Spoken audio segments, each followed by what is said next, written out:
Here's a short story about Spike Stent I think you'll find very interesting, especially if you're a mixer. Spike started mixing in the UK. He had tons of success there. When he moved to the US, his mixes were getting rejected like crazy. And this is a guy who was clearly talented because everything he did worked in the UK. In the US, it didn't. Now, why is that? It's because the taste, what people expected to hear in the US, was completely different than in the UK.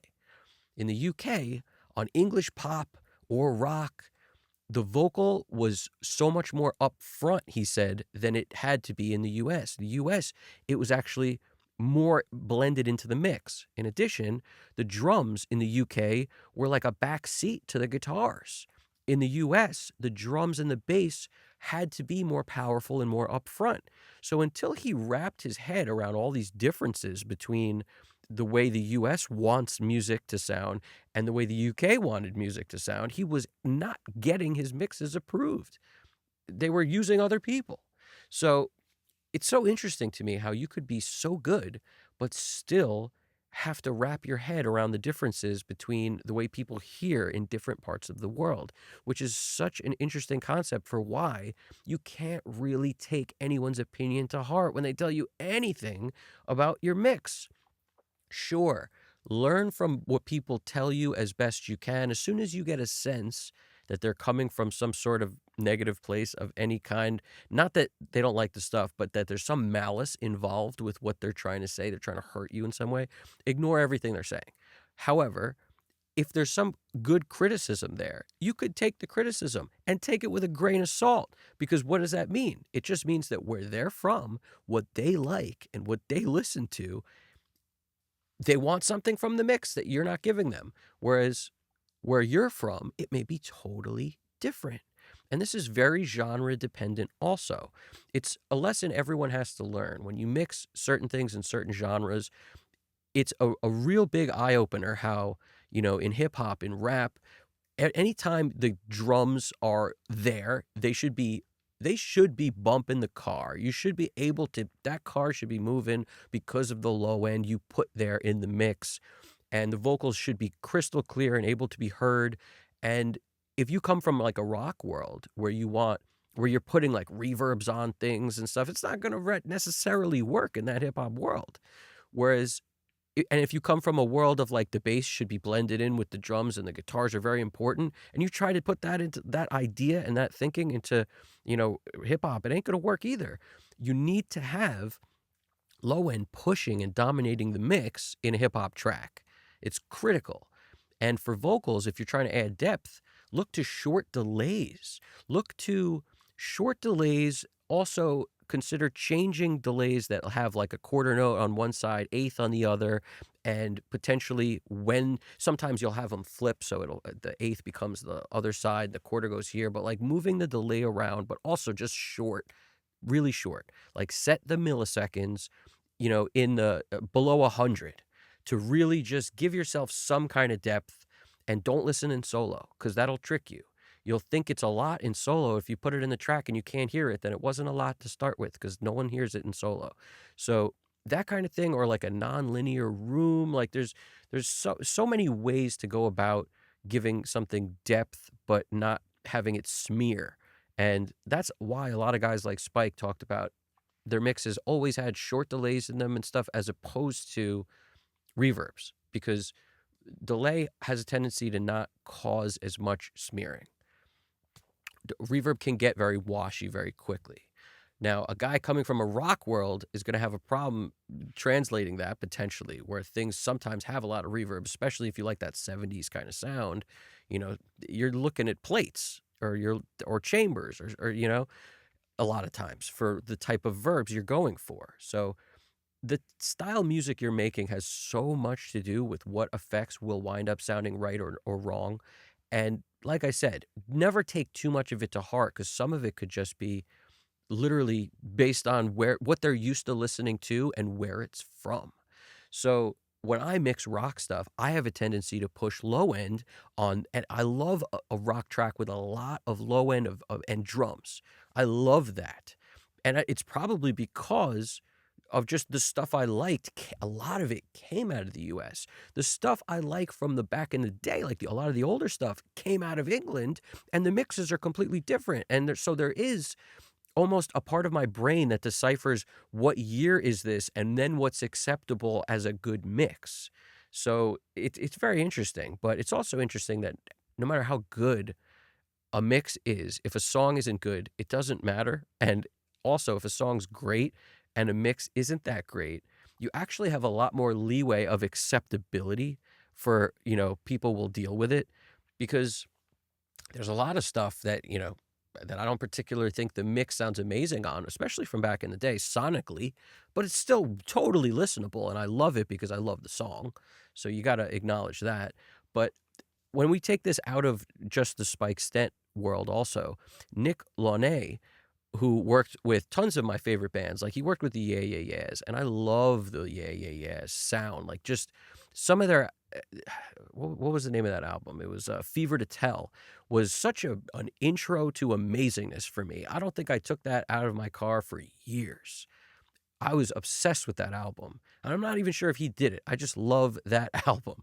But Nick Launay did make the Idols album that was extremely critically acclaimed. It did very, very well. And what he talked about is he co-mixed that. Now, here's a huge benefit to co-mixing.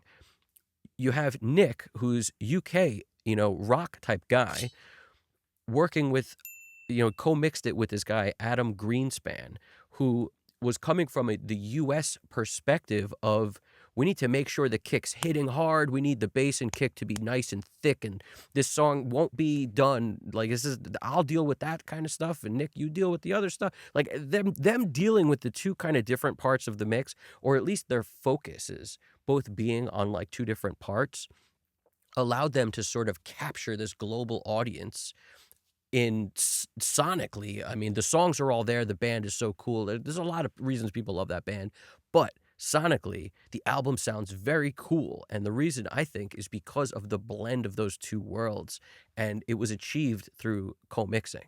So very cool concept that I don't think anyone should rule out is the idea that your taste is going to dictate what you do. That doesn't necessarily mean if you work with someone else who has complementary tastes to you, you can't get something better. Because some people focus more energy on different things. It's very hard for me to like a mix where I can't hear the kick the entire time, especially when it gets busy. Like, I don't want the kick to blur out or be overshadowed by other things because I feel like kick is heartbeat. And bass and kick together being clear and audible is the biggest reason why I feel a song in my chest as opposed to hear it in my ears. I want both. I want to feel it and I want to hear it. So if I don't get the low end right, if I don't get the drums right, it's all over. And this thinking translates very well to other genres because, like I said, you can't have a good hip hop track without good, solid, punchy low end and have that be a focus. So there's a lot of like tips and tricks to use to kind of make certain things happen genre dependent. Like on different instruments, different things work. Like an 808, for example, a good thing to pull up the part of the 808 that gets quiet, which is usually the part of the 808 that has the lowest pitch. Where is that? It's the end because most 808s go down. They don't always go down, but a lot of them do. A lot of them go, do. They drop in pitch. So as a result, that lower part is harder for us to hear. As a result, I pull it up. So I'm dealing with like an MV2 by Waves or something to get more low-level information. So when the stuff gets kind of quiet, I get more of that end. There's a lot of different ways you could use to pull that up. You could do it straight up with volume and automation. Just pull it up as it starts to get quiet. I mean, there's so many different ways to do it. Saturate it. Another way to kind of enrich the harmonic content there to make it where we get more of the upper harmonics of the same note kind of happening just higher up in the frequency spectrum, and now all of a sudden we feel it more. There's a good reason for why, like if you want 40 hertz, maybe you want 80 hertz, maybe you want 160. Like there's multiples of that frequency that will trick your ear into thinking, bam, we got it. So it's not always just about jamming the frequency that you're at. It's about what else can we bring up? Because if everything tries to occupy the same space, you lose every time. You lose every time. It takes so many people forever to get their head around this. Like, your mix sounds big, or a mix you don't like may sound small, having nothing to do with this, whether or not you've tightened up the low end enough and enriched it enough above it to make it feel like there's more low end, because your mix will perform better through the gear, through your mix bus. It'll perform better if things are sort of more controlled. As soon as you got a ton of stuff giving you tons of stuff in the low end that's like layered on top of each other that doesn't need to be there, you have huge problems. Pick the things that are going to win, let them win, and then you will get a mix that at the end can actually create a more powerful sound. It's the best way to put it. But when you get a sound like that Idols mix, which is, I mean, I feel like people should check that out just in concept alone. It's so cool to have the UK style mix combined with the US style. Gives you that. Pretty interesting. And yeah, no, there's so much here. I don't know. All I know is Spike, if he can go to a new country and mess stuff up while he's in the US and be like, why? What do? You deep dive. You try to listen to things to figure out why you're losing. It's the best way to critique yourself. You don't need someone else to tell you, that what's wrong or what. It's not even. You could get your opinions from anybody, and some of them will be helpful and some of them won't. As a result, it makes it hard to listen to other people. What you have to do is, for your own ear, if things don't work out and it doesn't go well with a particular client, figure out why. There was a point in time where I used to try to make every mix sort of sound as clean as I could, and sometimes that didn't work. Sometimes the dirt or the grime enriches the feeling of the song. And when I'm listening to it, if I'm focused on anything like making it super clean, that's not being focused on how does this make me feel? Am I feeling something when I'm listening to it? Because it's not about like what emotion am I thinking? Am I thinking of green? It's not about that. It's about, do you feel something when you hear it? And sometimes you got to try things to figure out what's better. So every once in a while, adding some sort of a grime bus, like on drums, I love a trash bus. Tame Impala, a lot of these guys, they're always using some sort of dirty trash bus with their drums. Chad Blake does it all the time to be able to bring up kind of this gritty, kind of nasty sound in the drums, to get more of them, to make them have a flavor. You could do it in a ton of different ways. Consider not making it static. Just put that on in certain parts of the song you want to lift. The same with parallel compression. Anytime you use parallel, make sure you're hitting the thing hard enough to get a flavor, and then just blend it in where you need it in the song. The rest of the time, it probably doesn't need to be there. That's what I'm saying. Think about it like this, because then you're getting a change from one part to the next. There's so many ways you could utilize stuff like this. I think I mentioned before, but the kind of the Eric Valentine thing, or a lot of people probably do this, where they tighten stuff up with filters and then let it out in the choruses. Hugely helpful for a lift. You'd be surprised what instruments don't need what frequencies. If you don't try it, you'll never know. But you should try all this stuff. You experiment with all of it. Use the technology to its fullest extent. And when we're in the box, that's the stuff that's the easiest to do, is this automation type stuff. So don't be thinking the way you would be thinking if it would be impossible to automate all this stuff. That's what you can do easier when you're in the box. So do it. That's what I'm saying, is like, that's my favorite part. If I had to say what's the best part about mixing in the box, it's having less boundaries or limitations when it comes to how creative you can be with automation. So because that's the case, lean on that, and then you won't miss the fact that you're not sitting behind a $150,000 Oracle or something. You get what I'm saying? So in my opinion, that's what's up. Even though with that console, you probably could automate all sorts of stuff. But that's for another day and another video talking about that. Anyway, there's so much that we could get from learning about these, like Spike Stent and what he experienced. So never feel like you won't get it. You'll get it. You just have to put the work in to figure out what it is that's different. Questions, comments, throw it in there. I appreciate it. Evan Jaffe, Custom Cut Studios. Talk to you guys soon. You guys got this. Take it easy.